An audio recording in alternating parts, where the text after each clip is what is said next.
안녕하십니까, 와이리입니다. 제 주변에 사람들이 발목을 다치고 나서 저한테 뭐 할까? 밴드 운동하면 되냐? 뭐 할 거 있냐? 이런 질문을 굉장히 많이 합니다. 재활이랑 관련된 책이나 콘텐츠에서 발목 재활 초기에 밴드 운동을 하라고 많이들 그러죠. 체중을 부하하지 않고 저강도로 발목 주변의 안정화 근육들을 강화할 수 있고, 원래 재활이 비체중 부하에서 체중 부하 순서로 가는 게 맞으니까. 제가 말씀드리고 싶은 거는 밴드 운동보다는 뒤꿈치 움직임 확보가 먼저다.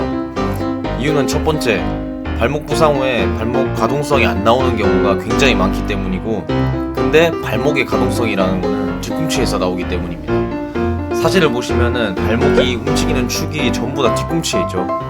그리고 두 번째, 오랜 시간이 지나고 발목 통증이 없어졌는데도 불구하고 이 가동성이 회복이 안 되어 있으면 재발의 위험이 굉장히 높다. 그리고 세 번째, 사실은 발목 근력은 핵심적으로 중요한 게 아니다.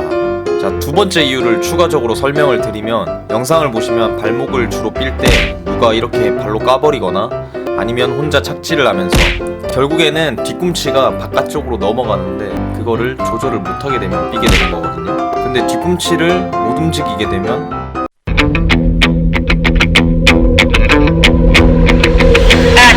영상처럼 한 번에 넘어가는 거죠. 삑 쓰러집니다.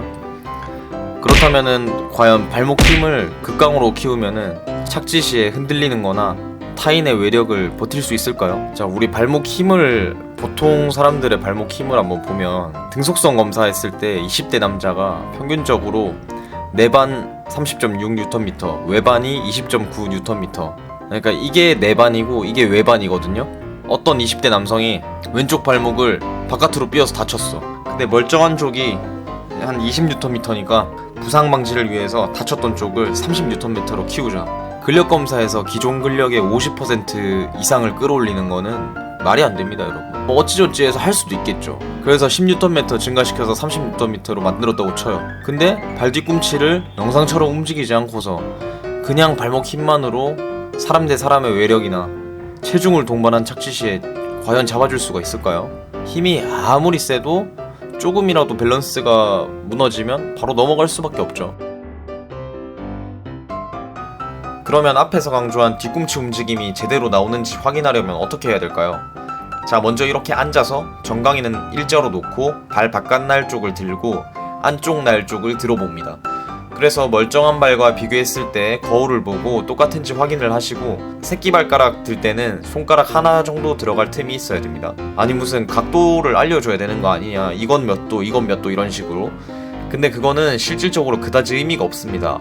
왜냐, 발목의 각도라는 게 책에서조차도 다 다르고, 무릎을 펴고 재냐 무릎을 굽히고 재느냐에 따라서, 즉 자세에 따라서도 다르고, 그리고 대상자에 따라서도 차이가 엄청나게 크기 때문입니다. 뭐 예를 들어서 김연아 선수가 일반적인 관절의 각도를 넘어섰으니까 저 사람은 관절 가동 범위가 정상 범위를 벗어났으니까 과활동성을 지닌 비정상이야 라고 말할 수 있나요? 아니죠. 자, 먼저 뒤꿈치 가동성을 회복하기 위해서 일단 이렇게 앉아가지고 뒤꿈치 뼈를 잡고 위아래로 좌우로 돌려줍니다. 계속 위아래 좌우로 잘 움직여질 때까지 돌려주면 되고요. 이때 통증이 없는 범위 내에서 살살 돌려주시면 됩니다. 자, 다음은 발가락 움직이기. 엄지발가락 올렸다 내렸다 올렸다 내렸다. 자, 엄지발가락을 움직이는 거는 사실상 그 뒤꿈치 움직이는 거랑은 별개이긴 한데, 이게 균형을 잡을 때 발가락을 굉장히 많이 쓰기 때문에 발가락을 움직이는 걸 꼭 연습을 하셔야 됩니다. 발목 손상 후의 초기에. 처음에 발목을 다치고 나면 생각보다 발가락 움직이는 게 쉽지가 않아요. 그렇기 때문에 이거 반드시 해주셔야 됩니다. 저를 따라서 이렇게. 자, 그 다음은 종아리 근육, 종아리 뒤쪽 앞쪽에 있는 근육 풀어주기. 지금 저는 마사지 스틱을 이용해서 하고 있는데, 이런 걸 쓰지 않으시고 폼롤러를 이용하셔도 되고 손으로 하셔도 되고, 아무거나 물리적인 압박이 갈 수 있는 걸 뭐든지 사용하셔도 됩니다. 자, 그 다음은 균형 잡기. 이렇게 발을 일자로 세워서, 지금 저는 에어렉스라는 푹신푹신한 보드 위에 서서 하고 있는데, 평지에서 하셔도 생각보다 이게 쉽지가 않습니다. 발을 반드시 일자로, 그리고 다친 발이 뒤로 가야 됩니다. 다친 발이 뒤로. 그래서 이렇게 균형을 잡다가 보면은 굉장히 뒤꿈치랑 발가락에서 흔들리는 걸 느끼실 수가 있는데, 얼마나 균형을 잡을 때 우리가 발가락과 뒤꿈치에서 많은 일을 하는지 한번 보겠습니다.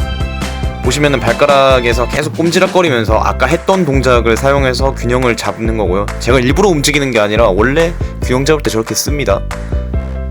그리고 뒤꿈치 보면은 좌우로 계속 흔들리는 거 보이시죠? 만약에 이런 뒤꿈치 움직임이 안 나오게 되면은, 이렇게 조금이라도 동요가 발생하면은 바로 무릎이나 골반에서 넘어갈 수밖에 없습니다. 자, 오늘 영상은 여기까지 하겠습니다. 물론 발목 재활할 때 해야 되는 다른 것들도 많지만은 가장 초기에는 이런 것들을 먼저 체크하고 확인해보고 한번 해볼 수 있으면 좋겠습니다.